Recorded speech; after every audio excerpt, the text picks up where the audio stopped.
Headed the latest diplomatic effort. The Russian special envoy, Viktor Chernomyrdin, is seeking a compromise. Germany has also assumed a mediating role, becoming a go-between for Russia on one hand and NATO and the UN on the other. The Russian strategy is diplomacy instead of bombs. So early on Thursday, Viktor Chernomyrdin, President Yeltsin's special envoy to Yugoslavia, again set off on a mission to try to settle the Kosovo crisis. This time, his destination was Germany and a meeting with Chancellor Gerhard Schröder. Before leaving for Bonn, Chernomyrdin had reiterated the Russian view that NATO must end its air campaign against Yugoslavia before diplomatic efforts could be successful, and that the United Nations should station troops in Yugoslavia in order to secure peace. Shortly afterwards, Russian President Boris Yeltsin was visited by the UN Secretary General, Kofi Annan. Annan has begun to take more of an active role in the peace efforts. The Russian president said that success would only be possible if Russia played a key role, and Annan appears to agree with him. Yeltsin again criticized the fact that NATO is bombing Yugoslavia without a UN mandate. In Bonn, the high expectations for the meeting between Chernomyrdin and Schröder were not in the end fulfilled. But the German Chancellor said there had been some understanding.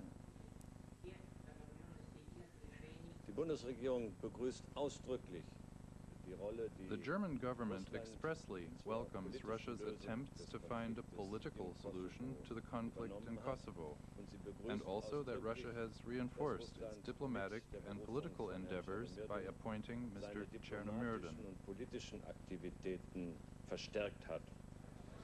The Russian envoy didn't say much new either. He affirmed Russia would continue its efforts at the diplomatic level. And he said he thought the Yugoslav leadership would change its position and allow refugees from Kosovo to return home. In the end, the handshake couldn't ensure that diplomacy would put an end to the bombings. But Russia is still determined to find a negotiated solution. On Friday, Viktor Chernomyrdin will be talking to the one man on whom that outcome really hinges, Slobodan Milosevic. Tried to set up their tent on an empty piece of land, but they've been told to move into the main camp. They will have to live cheek by jowl with everyone else, but they have no choice. They're desperate to get out of the camps.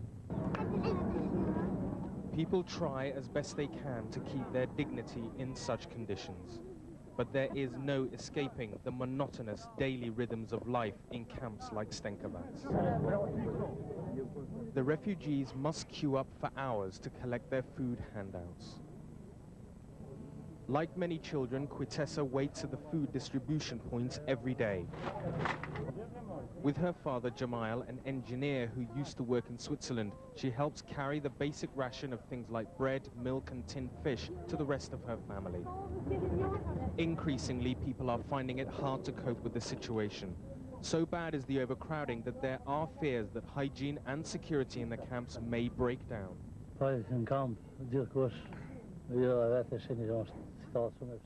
As you can see, the conditions are very hard. With summer coming each day, the weather is getting hotter. There are too many people in the camp. It's too dirty and diseases can break out. We want to go somewhere better than this.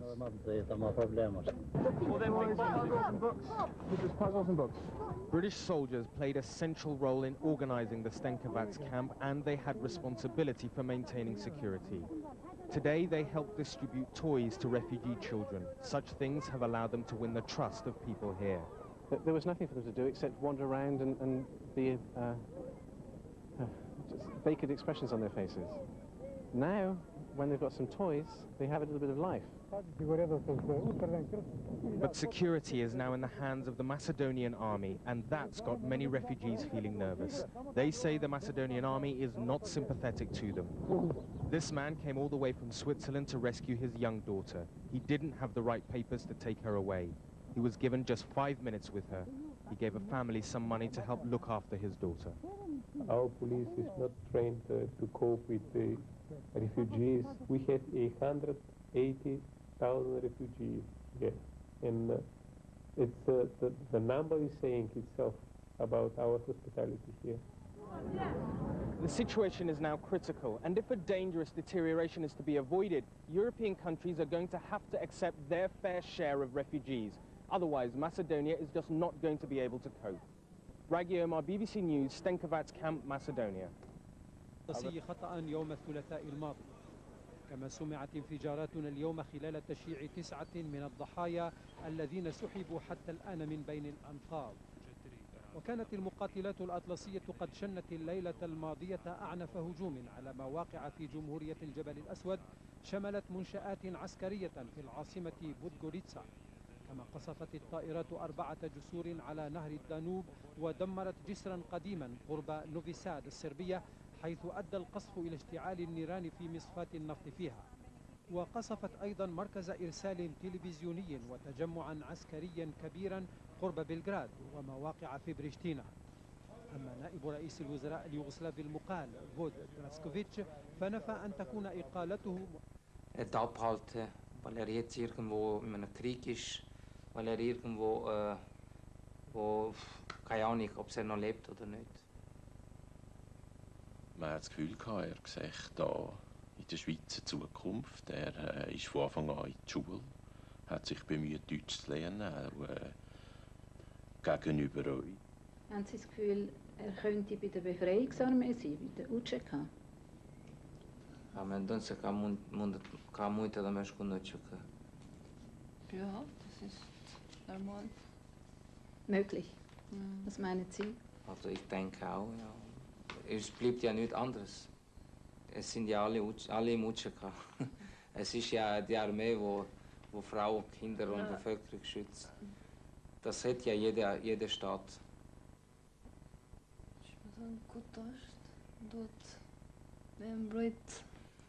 Man muss sein Land verteidigen.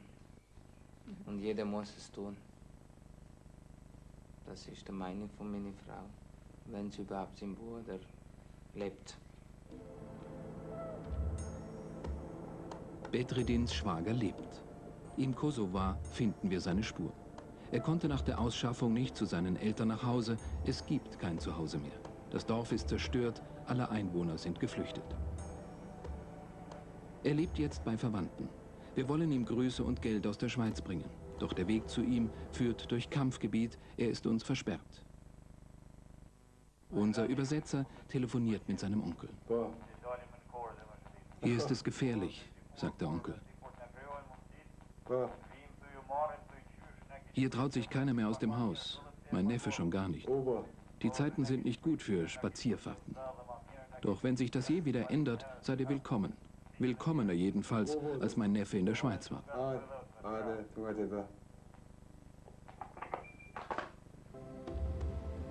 Bedredins Schwager hat Angst vor der serbischen Polizei. Nicht, weil er kriminell ist, er ist auch nicht in der Befreiungsarmee, wie seine Schwester meinte. Er hat Angst, weil jeder ehemalige Asylbewerber als Terrorist gilt. Wir suchen andere Dinge, die die Schweiz mit Kosovo verbinden. Das ist einfach hier. Viele dieser Häuser gehören Emigranten. Noch stehen sie, noch sind 2/3 der Provinz nicht vom Krieg betroffen. Und hier, in einem abgelegenen ländlichen Gebiet, treffen wir auf verschiedene Entwicklungshilfeprojekte, die die Schweiz mitfinanziert. In diesem Dorfschulhaus lernen Frauen, wie sie besser auf ihre Gesundheit achten können.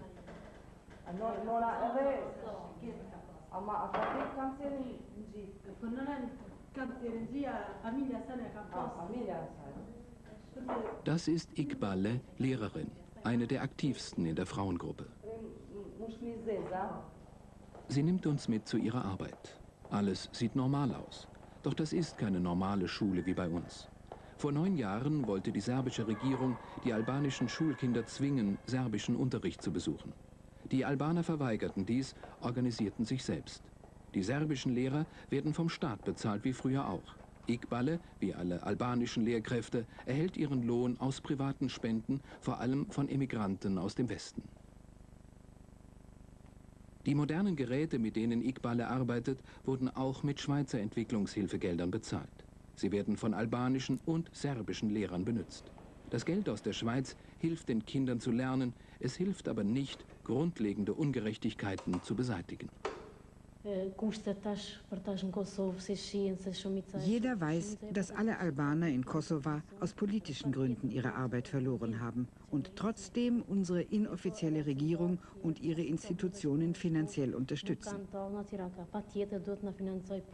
Wir Lehrer kriegen keinen Lohn vom Staat und müssen vom Volk bezahlt werden.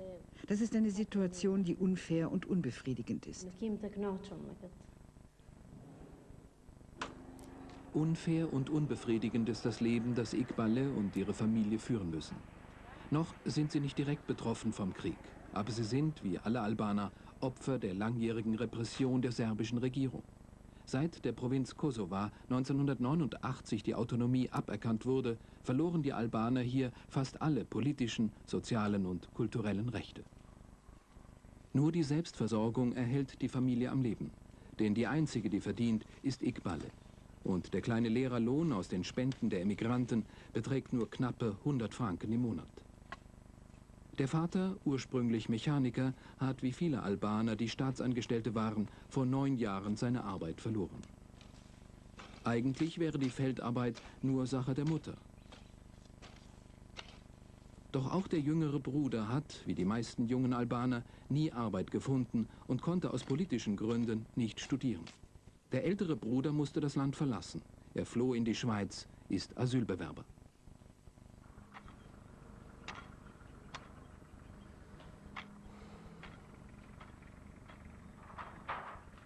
Geflohen, weil ihn die serbische Polizei verdächtigte, er habe Waffen von Albanien nach Kosovo transportiert. Dabei war er nur Buschauffeur zwischen den beiden Ländern.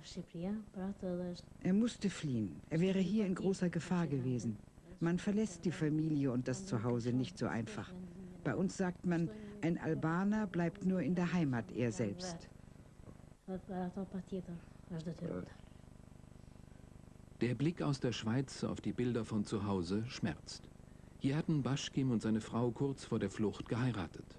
Das liebevoll eingerichtete Schlafzimmer im Elternhaus zeigt uns, dass sie nicht ans Auswandern dachten. Es steht jetzt leer. Es wartet auf die beiden. Wenn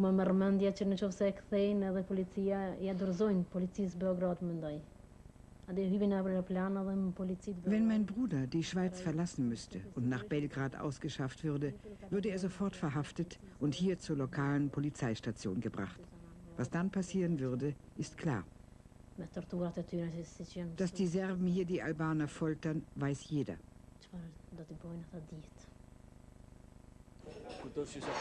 Baschkim und seine Frau haben wir an der albanischen Volksuniversität in Genf getroffen, ein Kurs- und Begegnungszentrum. Nicht zuletzt dank dem Gründer Urli Leuenberger haben Kosovo-Albaner in Genf einen viel besseren Ruf als in der Deutschschweiz. Der Hauptgrund? Die Presse berichtet auch positiv und es gibt gute Kontakte zwischen Genfern und Menschen aus dem Kosovo. Solche Kontakte... Imprese e cittadini che hanno contribuito agli aiuti ai profughi potranno detrarre i versamenti dalle dichiarazioni dei redditi. Ma il collegato fiscale introduce novità soprattutto per le famiglie. Dalla lotta all'evasione... Representatives in Europe, in private, they acknowledge that they don't like particularly the KLA leaders. Now let me tell you another thing.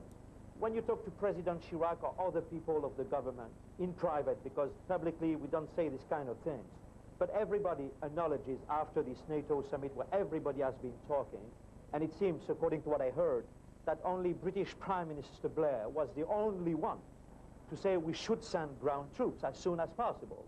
Here, when you listen to the representative of the French government or the French President of the Republic, they tell you, they come to the conclusion that the Serbians are great soldiers. They know the parts they are fighting in the mountains.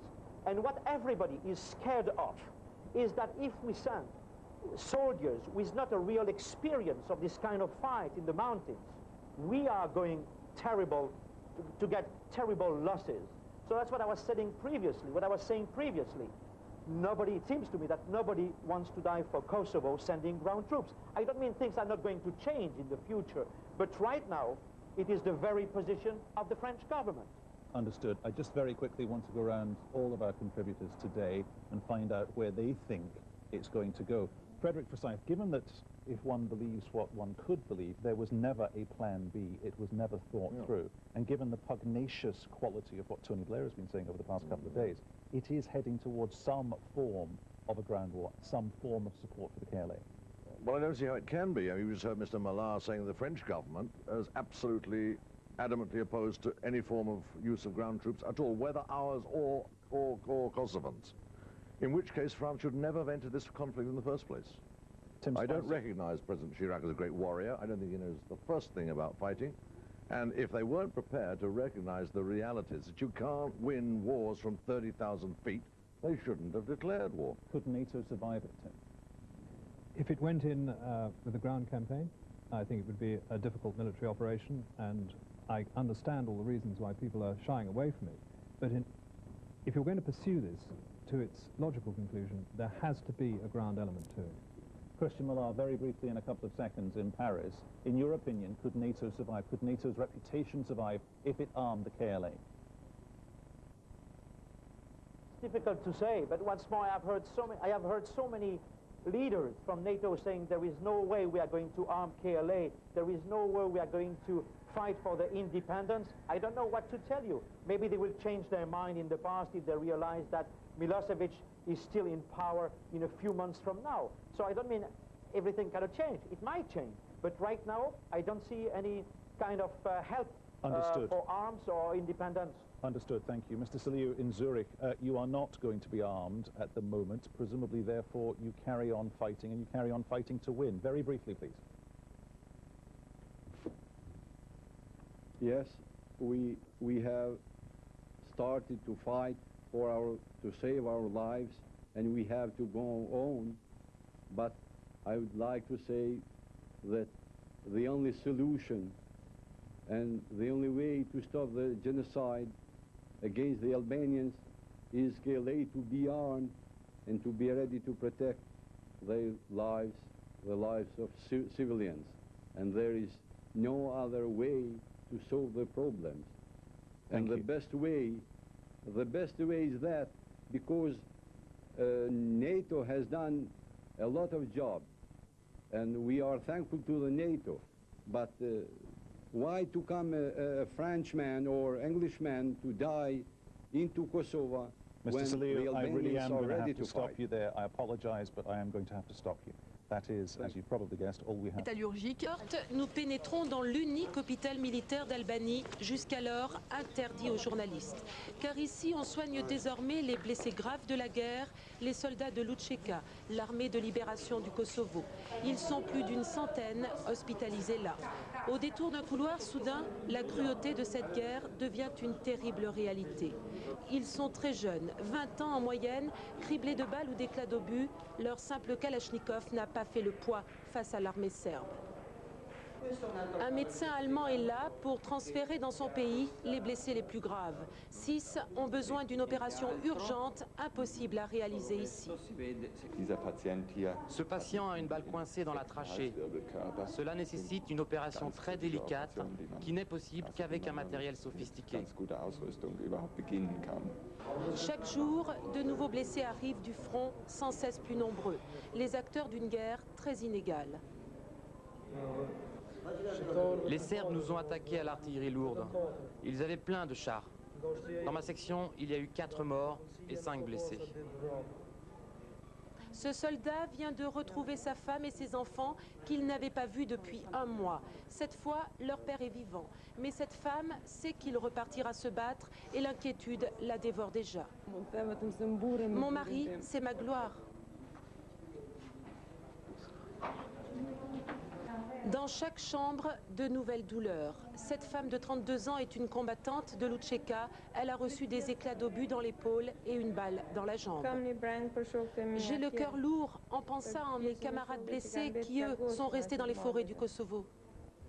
Beaucoup n'arrivent jamais à l'hôpital. D'autres y meurent, faute de moyens pour les soigner, comme ce garçon de 21 ans parti ce matin-là. Au Kosovo, les combats se déroulent toujours sans aucun témoin. Il est impossible de connaître avec exactitude le nombre de soldats blessés ou décédés sur le terrain, car l'UÇK, l'armée de libération du Kosovo, ne donne aucune information sur l'état de ses troupes. Une façon peut-être de cacher ses faiblesses actuelles. In Yugoslavia tonight on a freelance diplomatic mission against the wishes of the U.S. government, while NATO continues its bombing campaign Jackson hopes to win freedom for 3 captured American soldiers and open a dialogue toward peace. CBS News correspondent John Roberts reports tonight from Belgrade. When he landed in Croatia today for the drive to Belgrade, Jesse Jackson already had written guarantees that he would be able to meet with the prisoners. We've been assured that we'll meet with Mr. Milosevic and see the Americans who are held captive. Jackson is hoping to repeat his success during the Gulf War buildup when he secured the release of Americans being held by Iraq. And said tonight he believes Milosevic will agree to let the servicemen go. On the diplomatic front, Russian envoy Viktor Chernomyrdin is also on his way to Belgrade with a concrete proposal for ending the crisis, one that calls for an international presence in Kosovo under United Nations control. Chernomyrdin targeted Germany and Italy for talks before traveling to Belgrade. Both countries have in recent days been critical of NATO's insistence that Yugoslavia first withdraw its troops from Kosovo before the bombing can stop. As diplomats struggle to open a path towards peace, the people who stroll the boulevards of Belgrade wonder how much longer they can hang on. How long before essential services start to break down? How long before the relentless bombing changes life completely? That's the numbing worry not even a warm spring day can thaw. This is not life, this is surviving. I don't feel life here. Maybe this looks like, but what would you do in our place? And with each day that Milosevic refuses to give in, people here fear that NATO will take its bombing campaign to the next phase, targeting water and electricity, making an uncomfortable life unbearable. John Roberts, CBS News, Belgrade. In Washington, the White House today tried to minimize the damage from last night's vote on Capitol Hill when the House deadlocked 213 to 213 on a resolution supporting the air war. A spokesman for the president pointed out that Congress has not tried to deny funding for the military effort. White House correspondent Scott Pelley now with more on all this. The resolution is not agreed to. The vote was a shock. Last night, the House refused to support the air campaign in Yugoslavia, a rare rebuke of a president with troops at war. This is wrong-headed foreign policy. I believe that in my absolute soul. We do not need to be attacking from the air. We do not need to be attacking with ground troops. We need to get out of the Balkans. 26 Democrats abandoned Mr. Clinton, and the leadership was reeling.